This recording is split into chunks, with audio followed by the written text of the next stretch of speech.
ओम श्री गुरुवे नमः। रुग्णता को आग्रहपूर्वक आमंत्रण। मनुष्य की काय संरचना ऐसी है जिसे यदि तोड़ा मरोड़ा न जाए, सहज गति से चलने दिया जाए तो वह लंबे समय तक बिना लड़खड़ाए कारगर बनी रह सकती है। आरोग्य स्वाभाविक है और रोग प्रयत्नपूर्वक आमंत्रित। सृष्टि के सभी प्राणी अपनी सहज आयु का उपभोग करते हैं।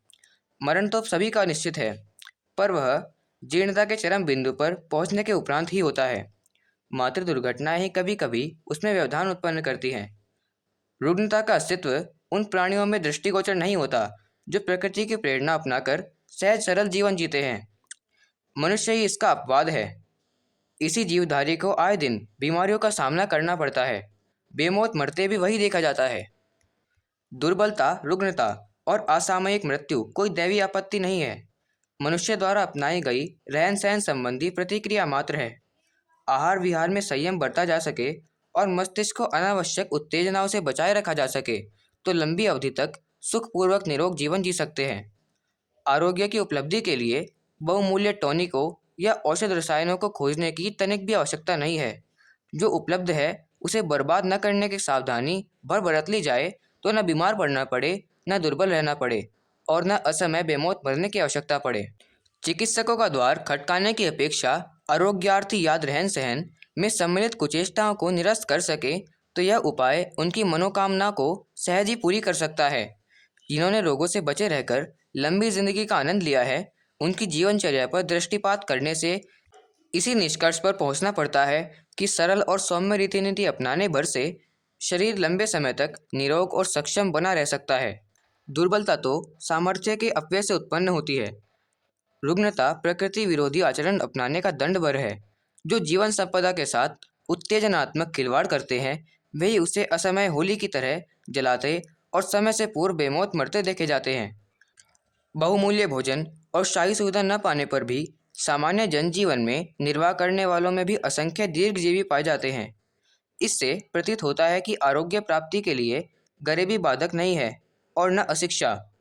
इसके लिए इतने भर से काम चल सकता है कि मनुष्य सहज जीवनचर्या अपनाए और विलासिता की ललक में बढ़ती जाने वाली उच्छृंखलता से बचा जा सके।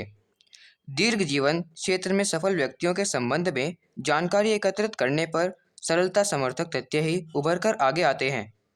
पिछली जनगणना के अनुसार भारत में शतायु व्यक्तियों की संख्या 8,000 से अधिक है। इससे प्रतीत होता है कि दरिद्रता इस क्षेत्र में उतनी बाधक नहीं है जितनी की समझी जाती है। फ्रांस में 100 वर्ष या उससे अधिक उम्र वाले व्यक्ति लगभग 300 हैं, परंतु करीब 10,000 व्यक्ति ऐसे हैं जिनकी आयु 95 और 100 वर्ष के मध्य है।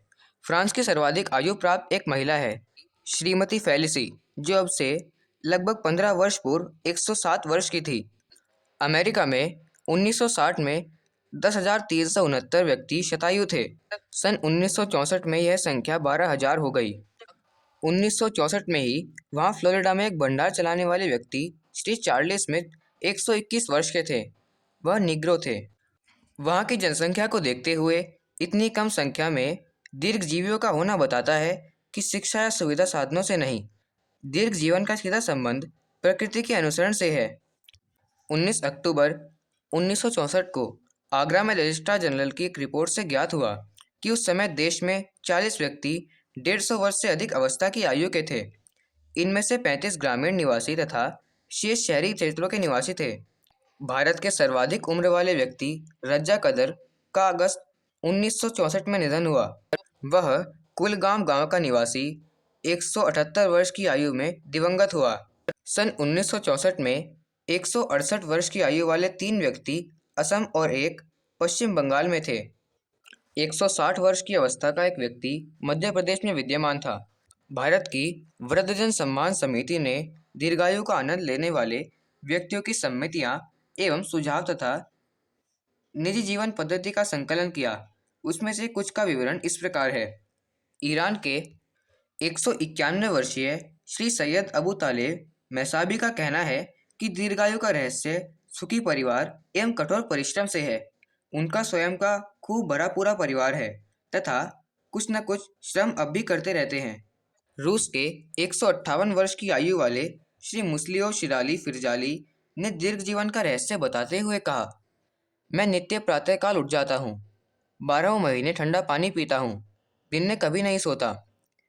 दूध खूब पीता हूँ, परंतु शराब और सिगरेट कभी नहीं पीता एवं सदैव खुले में सोता हूँ।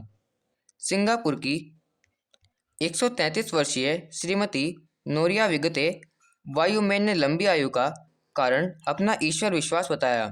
वह नियमित रूप से दिन में 5 बार नमाज पढ़ती हैं। अमेरिका के 122 वर्षीय श्री चार्ली स्मिथ ने भी अपनी लंबी आयु का रहस्य ईश्वर विश्वास की दृढ़ भावना को बताया। वे अपने नियमित जीवनचर्या में नैतिक नियमों का पूरा समावेश रखते हैं। जापान की सर्वाधिक आयु वाली महिला श्रीमती कोवायासी यासु ने कहा है कि मात्र सब्जियों के आहार और गहरी नींद ही उनकी लंबी आयु का कारण है। उन्होंने कभी शराब या तंबाकू को हाथ नहीं लगाया और न ही दवाइयाँ ली हैं। उनकी आयु 118 वर्ष की है। रूस के खार्कोव विश्वविद्यालय में ऐसे व्यक्तियों का एक रिकॉर्ड है जो वहीं के निवासी तथा 100 वर्ष से अधिक आयु वाले हैं। लंबी उम्र वाले मनुष्य वहाँ पूरे राष्ट्र के सभी भागों में होते हैं। उस रिकॉर्ड में शताधिक आयु वाले 40,000 से भी अधिक लोगों के नाम दर्ज हैं। सोवियत संघ में क्रांति से पूर्व वहाँ के लोगों की औसत आयु 32-33 वर्ष की थी और अब 70 वर्ष से अधिक हो गई है। वहाँ बुढ़ापे के संबंध में अनेक वैज्ञानिकों, मनोवैज्ञानिकों एवं शिक्षा शास्त्रियों ने शोध कार्य किया है तथा बुढ़ापा रोकने के सफल प्रयास भी हुए हैं। प्रसिद्ध शिक्षा शास्त्री इवान पावलाव ने खोज की है कि दीर्घ जीवन के लिए किए गए प्रयासों में स्नायु प्रणाली का बहुत महत्वपूर्ण योगदान है। उन्होंने असमय बुढ़ापा आने के कारणों में स्नायु प्रणाली का ठीक से कार्य न करना प्रमुख माना है। उसी से उच्च रक्तचाप, चयापचय क्रिया से संबंधित बीमारियां उत्पन्न होती हैं। पुस्तक जीवेम शरद शतम, अध्याय 1, पृष्ठ 13 व 14। धन्यवाद। ओम शांति।